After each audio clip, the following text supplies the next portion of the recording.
రవి ప్రకాష్ సిలికానాంధ్ర ఆసుపత్రి Kuchipudi super speciality వైద్య సేవలు పూర్తిగా ఉచితం.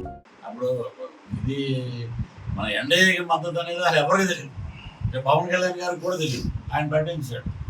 ప్రచారం కూడా టక్మని చెప్తాడు. అంతే వచ్చేస్తాడు. మెగా స్టార్ వస్తాడు. Power mega star Ram Charan గారు దిగుతారు. మొత్తం గట్టిగా ఏంటంటే ఒక సినిమా అభిమానుల్ని దగ్గర చేర్చుకోవటం కాదు, కార్యకర్తల్ని ప్రజలతోటి మమేకమై బ్రహ్మాండమైన రోడ్ షోలు ఉంటాయి. అద్భుతంగా అందరూ పనిచేస్తాము. చిరంజీవి గారు వస్తారండి.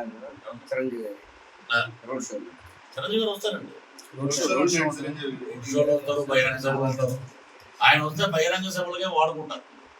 ఎందుకంటే అటు చంద్రబాబు గారు కానీ, పవన్ కళ్యాణ్ గారు కానీ, ఇటు బీజేపీ వర్గాలు కానీ అందరూ కూర్చొని అట్లా మాట్లాడతారు. ఆయన మెసేజ్ కూడా బాగా వెళ్తుంది జనాలు. ఆయన అంతటి మహానుభావుడు వస్తే కాబట్టి అతను ఏంటంటే ఎడుదిరిగి ఓడిపోతాడు. అతని మార్గం అతను ఎన్నుకున్నాడు అండి. ముందే చాలా తెలివితేటలేడు అంబటి రాంబాబు. ఏంటంటే డ్యాన్స్లు వేసాడు. రేపొద్దున మన కోనసీమలో ఎక్కువ సంక్రాంతి కోడి పందాలు జరుగుతాయి కాబట్టి మాజీ మినిస్టర్ అని చెప్పి ఒక లక్షిద్దాం వాళ్ళు వచ్చినందుకు. ఒకసారి ఒరే ఇక్కడ రారాయణ ఎవరే నువ్వు ఇద్దరు మన వాళ్ళు బుక్ చేయమంటే బుక్ చేస్తారు.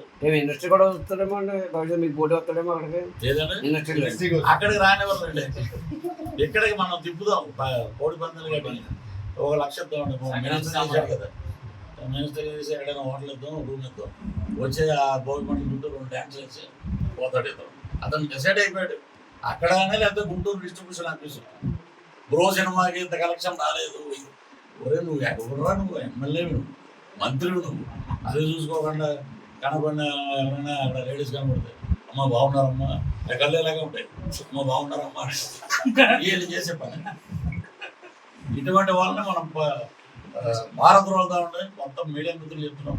ఇవన్నీ రేపు 1వ తారీఖు నుంచి పేసు ఇంకా బాగుంటుంది. 1వ తారీఖు పేసు ఇటే ఉంటాం.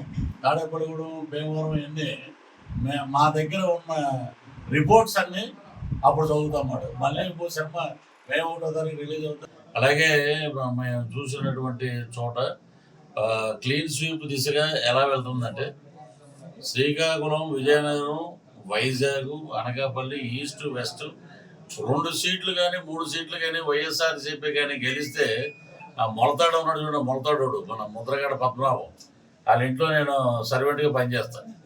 ఇక్కడ కానీ వాళ్ళు ఏమన్నా కొట్టగలిగితే నేను వెళ్ళి వాళ్ళ ఇంట్లో పనిచేస్తాను. ఎందుకంటే ఇప్పుడు ఒక సామాజిక వర్గాలు ఒక్కొక్క నియోజకవర్గంలో ఒక్కొక్క సామాజిక వర్గం ఉంటుంది. అక్కడ ఉన్న అభ్యర్థులు రాజ్యాధికారానికి దగ్గరగా తీసుకెళ్ళాలండి. ఇప్పుడు ఆయన ఇలాంటి ఉన్న వ్యక్తుల్ని, కష్టపడి పనిచేసే మనస్తత్వం ఉన్న వ్యక్తుల్ని మనం అసెంబ్లీలో కూర్చోబెడితే మన ప్రాంతపు యొక్క సమస్యల్ని, ఇక్కడ చాలా సమస్యలు ఉన్నాయి. నేను వచ్చినప్పుడు చాలా మంది చెప్తూనే ఉన్నారు. ఆ కొబ్బరి బొండాలు, ఆ రోడ్లు అలా మాకు లేదు. మరిన్ని వీడియోస్ కోసం ఛానల్ ని సబ్స్క్రైబ్ చేయండి. లేటెస్ట్ అప్డేట్స్ కోసం వాట్సాప్ ఛానల్ ని ఫాలో చేయండి. అండ్ లింక్ డిస్క్రిప్షన్ లో ఉంది.